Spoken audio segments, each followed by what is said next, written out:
దేవుని వాగ్దానము, నీ రాకపోకల యందు యెహోవా నిన్ను కాపాడును. కీర్తనలు 121:8. మన రాకపోకల యందు మనలను కాపాడే దేవుణ్ణి స్తుతిద్దాము. ప్రతిరోజు వర్క్కి వెళ్ళో లేదంటే కూరగాయలకు వెళ్ళో ఏదో ఒక విధంగా మన ప్రయాణం అనేది ఈ లోకరీతిగా ఉంటుంది.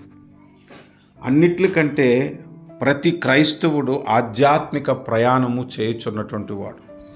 ఆ ప్రయాణము ఆగిపోకూడదు, ఆగిపోక సాగిపోవాలని మనకు నిర్గమకాండము 15వ అధ్యాయములో తెలియజేస్తుంది. కనుక మన ఆధ్యాత్మిక ప్రయాణములలోనూ మన లోక సంబంధమైన ప్రయాణములోనూ కాపాడే దేవుణ్ణి స్తుతిద్దాము, స్తోత్రాలు చెల్లిద్దాము. ఆయన కాపుదల కొరకు ప్రార్థన చేద్దాం.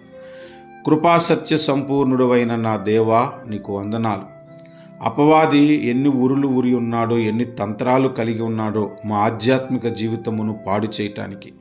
కనుక మా ఆత్మీయ ప్రయాణములన్నీ కూడా మీరు సఫలము చేయండి. మా యాత్ర అంతటిని మీరు ఆశీర్వదించండి. ఈ లోకములో కూడా మేము చేస్తున్న ప్రతి ప్రయాణములో మీ కాపుదల కావాలి నాయనా.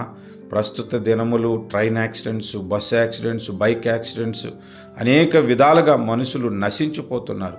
కనుక నీ కాపుదల మాకు దయచేయమని, రాకపోకలలో నీ కృప మాకు ఉంచమని యేసు నామమున ప్రార్థిస్తున్నాము పరమ తండ్రి. ఆమెన్.